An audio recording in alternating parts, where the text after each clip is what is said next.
정통 공산당만 위험한 게 아니고 68년도에 자유민주주의를 위협하는 이 새로운 흐름, 소위 신자파라고 하는 애들이 68혁명이라는 걸 통해서 등장했다.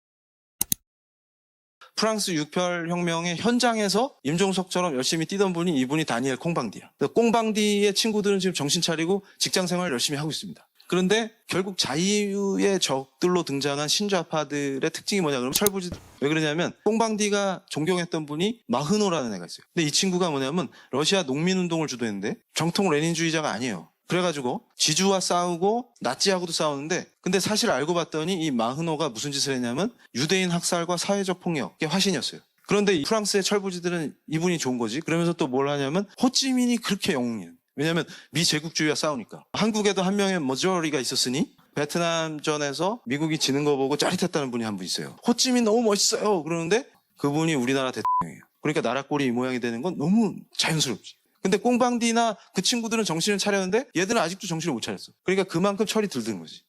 마오의 거만함, 평범함에 반했다 이게. 그리고 얘네들이 뭐에 빠졌냐면 미니스커트, 장발, 환각제. 이게 히피 문화와 68 문화잖아요. 테러와 좌파 독재를 찬양하면서 보고 싶은 것만 보았다. 무슨 얘기냐면 마오 시대에 니들이 진짜 중국 가면 바로 죽는 거예요. 내리자마자 죽어요. 비참하게.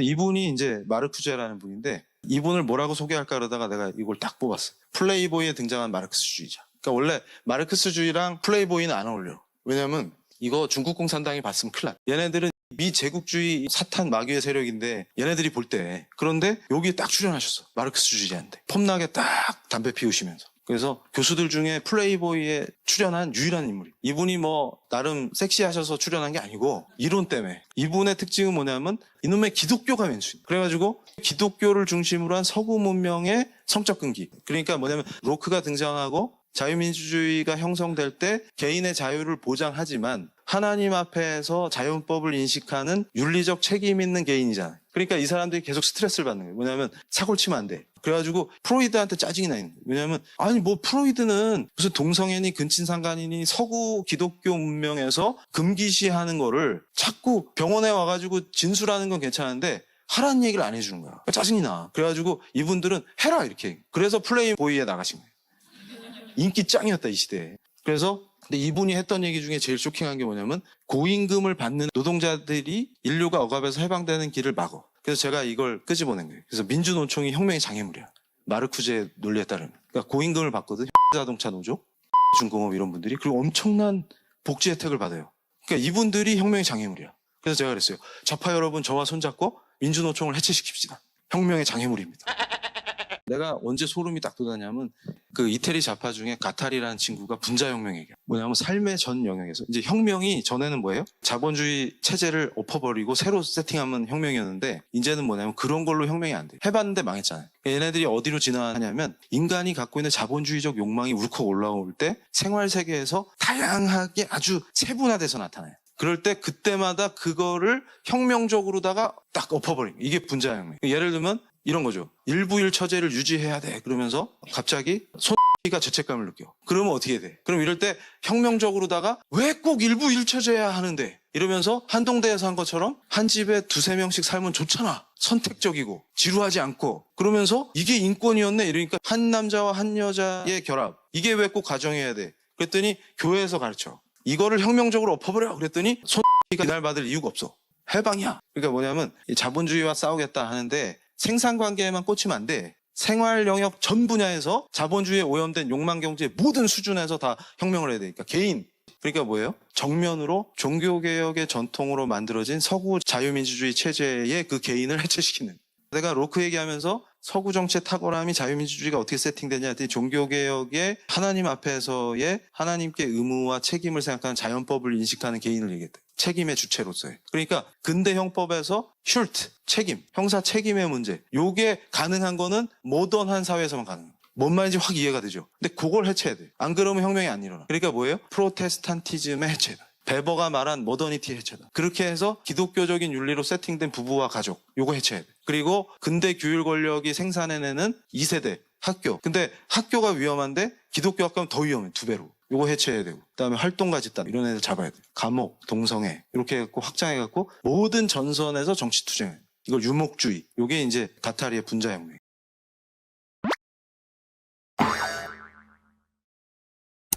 그 청교도의 위대한 존 오웬 시리즈잖아. 이걸 보다가 와 회심한 다음에 시리즈 은혜를 받는데 신자의 내주하는 죄.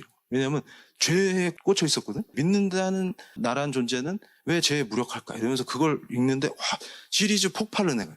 그러다가 죄 죽이기. 그러니까 이건 완전 끝내준다. 그러니까 존 오웬의 특징이 뭐냐면 아주 미세한 부분에서 죄를 어떻게 박살내냐. 그러니까 죄 죽이기가 그거. 그러니까 뭐냐면 우리가 일상생활에서 아주 미세하게 죄가 이렇게 쑥쑥쑥쑥 솟아나거든. 그걸 어떻게 밟아버릴 거냐를 굉장히 신학적으로 탁월하게 정리해요. 그러니까 내가 놀란 게 뭐냐면 구조가 똑같아. 분자혁명하고. 신좌파들이 얘기하는 거랑 구조가 같은데 스타일만 두 갈래로 딱 나누면 이쪽 길이냐 이쪽 길이냐. 그러니까 반대의 길이죠. 똑같은 현상이 되니까 인간이 죄성이 있기 때문에 자꾸 올라와 이게. 그런데 가타리나 좌파들은 어떻게 가르쳐요? 혁명을 해서 기존 틀을 깨라. 그러니까 왜 꼭 일부 일처제야만 할까? 그러면 여러 명이 살아봅시다. 이런 게 혁명이야. 그럼 꼭 남자 여자만 있을 필요 뭐 있어? 제3, 제4 있으면 좋잖아. 그게 인권이래. 이게 혁명이에요. 그래서 꼭 그래야만 하는 걸 다 박살내는 거예요. 근데 거꾸로 우리는 청교도적인 마인드는 존 오웬답게 어떻게 했냐면 죄가 딱 올라오면 팍 치고 이렇게 가요. 그러니까 큰 틀에 거시적 신학 체계를 딱 만들어. 이게 중요한데 이게 적용되는 미시적 관점까지 퍼펙트하게 정리하는. 그러니까 어떻게 돼? 나는 어떻게 해야 합니까? 이 상황에서 이게 나와. 그러니까 그리스도인답게 살 수 있게 돼. 그래서 제가 그러는 게 뭐냐면 기독교인이라고 주장하면서 이쪽 길로 가자는 놈들은 다 가짜다.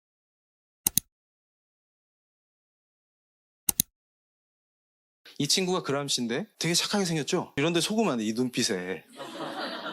그래가지고 그람시의 고민은 뭐가 있었냐면 오히려 후진적인 러시아에서는 혁명이 되는데 왜 막스 이론대로 하면은 제일 자본주의가 발전된 영국이 공산화가 돼야 되는데 영국은 안 돼. 그럼 미국은 왜 안 돼? 자본주의 최절정으로 막 달리는데 왜 안 되지? 그러니까 어떻게 돼? 이걸 어떻게 치고 들어가서 혁명을 할 것이냐. 이게 그람시의 고민이었다. 그래가지고 이 6파를 거쳐서 결국은 창조 질서를 정면으로 대응했더니 무너지더라. 이게 서구에서 등장한 거죠. 68 이후에. 오늘 이걸 정확하게 입력을 해야 돼.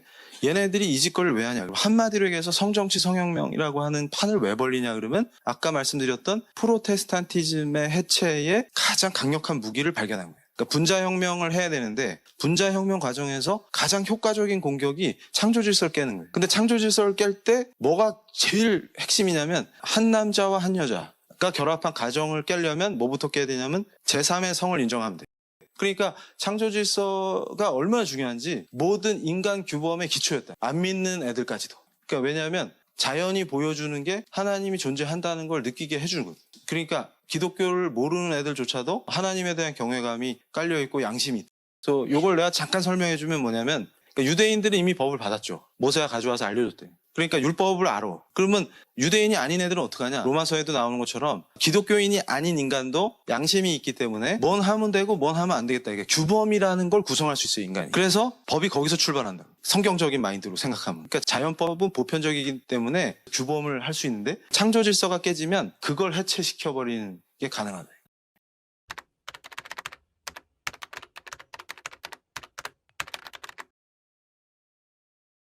그래서 세속법, 그러니까 입법부가 주도해서 만든 실정법보다 뭐가 중요하냐면 크리스찬한테는 자연법이 더 중요해요. 이 하나님의 자연법을 공부하다가 처벌받는 게 은혜죠? 그 이유가 있어요. 너는 책임질 수 있는 애라.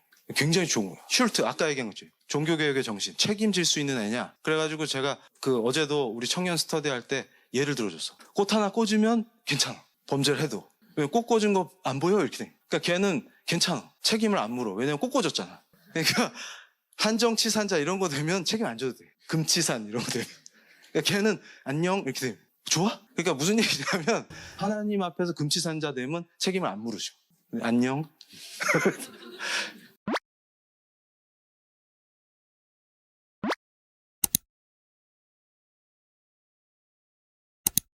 예를 들어서 로마서에 어떤 놈이 나와요? 나쁜 놈 셋이 나와. 뭐가 나오냐면 악을 행하는 놈. 그 다음에 그거 옹호하는 놈. 그러니까 궤변 일삼아가지고 악을 악이 아닌 것처럼 해는 놈. 그게 이제 옹호자지. 그 다음에 위선 떠는 놈. 위선 떠는 놈이 어떤 놈이에요? 지가 비판하는데 지도 그 짓거리 하는 거. 이 세 개거든. 그리고 성윤리하고 하나님의 정의 구현, 요게 두 가지가 아주 핵심이에요. 무슨 얘기냐면 지구상에서 창조 질서를 대적하고 기독교 윤리를 파괴하려고 하는 세력은 항상 요 세 가지 패턴으로 나타나면서 성윤리를 공격하거나 미시파트, 하나님의 정의 구현을 방해한다. 요 구조예요. 딱. 그러니까 로마서를 정확하게 이해하면 정말 탁월하네요. 다 이해가 된다. 근데 그걸 모르는 게 헛짓함. 그 화우에서도 어떤 질문자가 전도사였는데 그 왜 동성애는 인권인가 이런 거 막 강의하고 다니네. 그래서 인문학 강의를 해가지고 인문학도 그렇게 무식한 사람한테 들으면 안 됩니다. 근데 나한테 뭐라고 질문했냐면 구약은 동성애자를 죽이라 그랬는데 그럼 죽입니까? 이런 거. 그래서 내가 또 뭐라고 했겠어. 닥쳐라.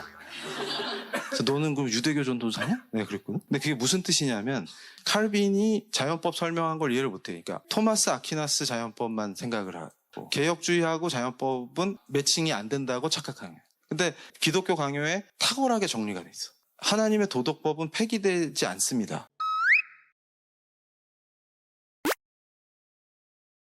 예수님 다시 오실 때까지. 근데 뭐만 바뀌냐면 재판법하고 의식법은 바뀌어요. 그러니까 다시 말하면 동성애를 한 자를 어떻게 다룰 것이냐는 바뀌어요. 시대가 바뀌면. 그러나 그게 죄이냐는 바뀌지 않는다. 이해가 됩니까 이제?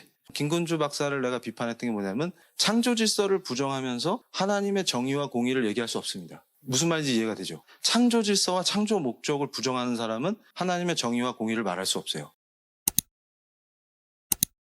여기서 이 포이어바가 되게 중요합니다. 포이어바의 핵심이 뭐냐면 소외예요. 소외. 인간이 소외됐다. 그러니까 이게 도대체 왜 기독교와의 싸움이냐면 소외의 핵심을 기독교를 얘기하는. 그러니까 막스가 등장하면서 포이어바를 공격한 게 뭐냐면 너는 왜 소외 얘기를 한 건 줄 알았는데 진짜 소외가 핵심인데 왜 종교에 국한해서만 얘기하냐 이렇게. 그러니까 막스는 뭐냐면 생산관계를 통해서 노동의 문제를 파헤쳐서 노동소외를 얘기하는. 이 소외감을 부추겨서 혁명하는 게 구조가 똑같아요. 그래가지고 실존주의가 왜 나오냐면 이 소외감 때문에 나오거든요. 그러니까 사르트르 같은 친구는 막스 플러스 실존주의야. 루이 알티세르는 구조주의 플러스 막스고 성정치 얘기하는 라인은 마르크스 플러스 프로이드고 그런 거야. 그러니까 그럴 때 다 본질이 소외거든. 근데 실제로 사람이 소외돼 있어. 그러니까 실존적 인간은 소외돼요.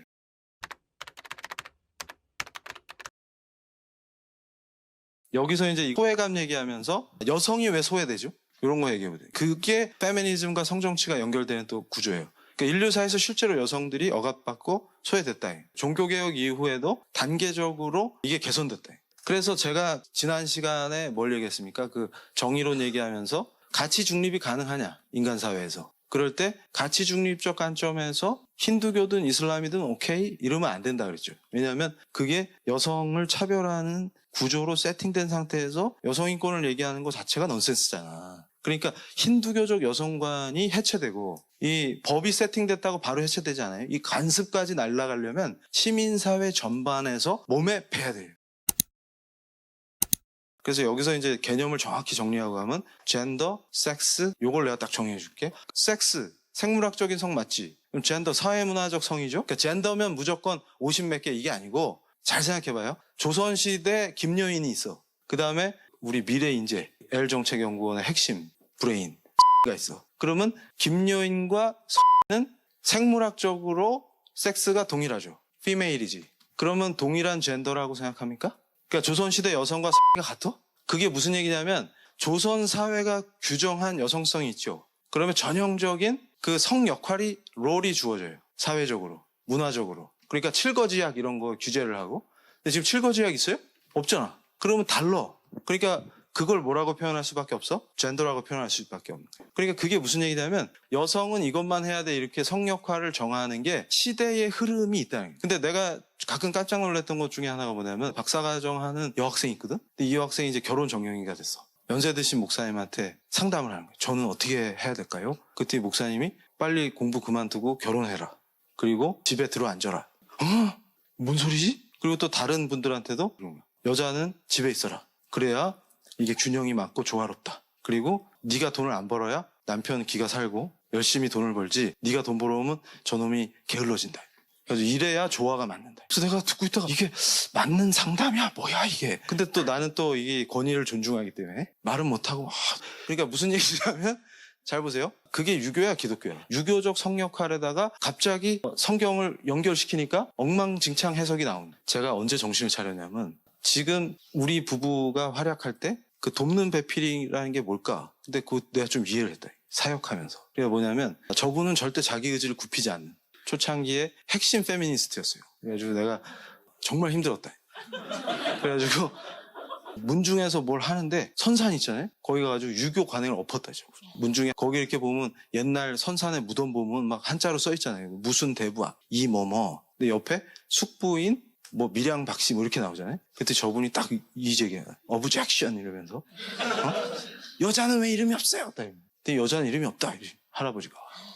한참 이 할아버지가. 그러니까 말도 안 돼요. 그러면서 너네도 이제 죽으면 여기 묻혀야 된다. 이 시기 때문에. 그랬더니 전 안 할래요. 내 이름 안 써주면 안 들어가요. 그래가지고 할아버지 다 난리 났대. 그래서 어디서 저런 애를 데리고 왔냐. 저분이 참 거시기하다. 그래가지고 나도 거기서 엄청 쫄았는데 저분이 워낙 당당하니까 할아버지 다 제압했다. 집안 할아버지들. 그래서 제가 크리스찬이 된 뒤에 저분이 어떻게 하나 이렇게 봤는데 지금도 의견 충돌이 있으면 저분이 굽히지 않습니다. 근데 잘 도와주잖아. 그러니까 내가 그때 깨달은 게 뭐냐면 탁월하다. 재료가 나는 흙인데 저분은 세라믹이다. 이게 우열의 문제가 아니에요. 하나님 은혜로 그분의 형상대로 남과 여를 창조하시잖아요. 중요한 건 뭐냐면 남자 여자 메일 앤드 피메일 말고 다른 젠더가 있냐 없냐 요게 우리가 싸워야 될 부분이다 그 말이에요.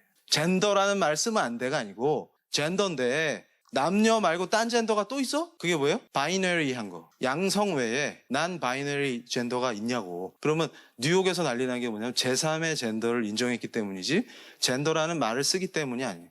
그러니까 유네스코 헌장 같은 데 보면 여기서 말하는 젠더는 제3의 성을 인정하지 않는다 이렇게 나와요. NAP 갖고 싸울 때도 그 NAP의 근거가 된 게 비엔나 행동계획이거든. 근데 거기도 보면은 섹스와 젠더가 병기돼 있어요. 병용해. 근데 중요한 건 뭐냐면 맥락상 여기 젠더도 제3의 젠더를 인정하는 젠더 개념이 아니야. 그러면 섹스든 젠더든 법률 용어는 반드시 확정적 개념이어야 됩니다. 그러니까 어떻게 우리가 밀어붙이면 돼? 전략상 모든 번역어를 양성평등으로 하자고 하면 돼. 그러니까 정책과 법에 쓰이는 용어는 확정적 개념이어야 되니까 양성평등으로 번역합시다. 그러면 섹스든 젠더든 다 양성평등으로 번역하면 돼. 정책적으로 쓰이거나 법률용어로 쓸 때. 근데 우리가 승기를 잡을 수 있는 게 뭐냐면 양성평등 기본법이 있어. 이거 개정 못했잖아 아직. 그러니까 그걸 근거로 싸우면 우리가 이겨요. 그렇게 가야 돼. 현명하게. 제가 그때 화우공익재단에서 국가인권위원장 후보였던 교수하고 저쪽 좌측 변호사들을 저 혼자 박살낸 적이 있어요. 그러니까 항상 창조질서를 믿는 사람은 일대 다의 싸움이야. 카이퍼도 그랬지만. 그러니까 나도 항상 그래. 그리고 거들겠다고 온 우리 편이 아니야 딱 보면. 그래가지고 늘 혼자 싸워야 되는데 그때 그들을 다 제압할 수 있었던 비결이 어디 있냐면 깊이 파고들면 얘네는 다 일루전이야. 거기서 핵심이 뭐냐면 이런 겁니다. 그러니까 이 젠더 문제는 매우 중요한 게 예를 들면 남성이냐 여성이냐를 개념적으로 규정할 수 있냐 이 문제예요. 그런데 교수가 나한테 박살난 게 뭐냐면 자기도 법학자고 나보다 대선배시거든요. 뭐라 그러냐면 도그마틱스를 얘기합니다. 이게 뭐냐면 개념이 확정돼야 법 해석을 할 수 있어. 그래서 자기가 오히려 도그마틱스를 막 강조했는데 남녀는 확정된 개념이 아니래. 그래서 바로 쓸어버렸대. 섹슈얼리티는 성충동이나 성욕을 포함하는 개념입니다. 예를 들어서 지금 우리 쪽 활동가들이 섹슈얼리티라는 단어만 보면 또 흥분해가지고 이거 또 나쁜 거야 막 이러는데 그게 아니에요. 그러니까 섹슈얼리티라는 단어를 써서 문제가 되는 게 아니고 이 기독교적 전통 안에서 섹슈얼리티를 부정한 적이 없어요. 그럼 중요한 건 뭐냐면 도덕적 섹슈얼리티만 인정한다 그 말이에요. 혼인 관계에서의 도덕적 섹슈얼리티. 그러니까 불륜하면 안 돼요. 죄지 그게. 간음이 죄잖아. 그 얘기예요. 그러니까 섹슈얼리티를 인간이기 때문에 성충동을 아무나 보고 느낄 수 있지만 실행하지 않죠. 이게 인간이야. 근데 그거를 통제를 못하겠다. 그러면 걔는 헐 이렇게 되는 그 얘기를 하는 거예요. 그 얘기. 그러니까 섹슈얼리티 자체가 악인 게 아니고 건전한 그러니까 사랑하는 사람과 1대1 관계에서 피델리티를 지키는 그 섹슈얼리티만 모럴한 도덕적 지평을 갖는 거지. 그걸 얘기하는 거예요. 그렇게 해서 가정이 이루어집니다. 그래서 하나님 은혜로 성경적인 아름다운 한 남자와 한 여자의 가정이 이루어지고 거기서 이세를 키우고 요 구조. 근데 그걸 박살내는. 그랬더니 이게 뭐냐면 일종의 무신론도 종교인데 무신론과 유물론을 탑재해갖고 공교육에서 가르치니까 박살났다. 근데 이 기초가 뭐냐면 그 창조 질서를 깼더니 가장 효과적으로 프로테스탄티즘이 이룩한 서구 문명의 핵심 가치들이 박살이 나더라고요. 그러면서 자유엔 타협이 없던 나라들이 자유를 억압하는 법을 용인하기 시작하면서 파괴되기 시작했다. 성경적 세계관 교육 PLI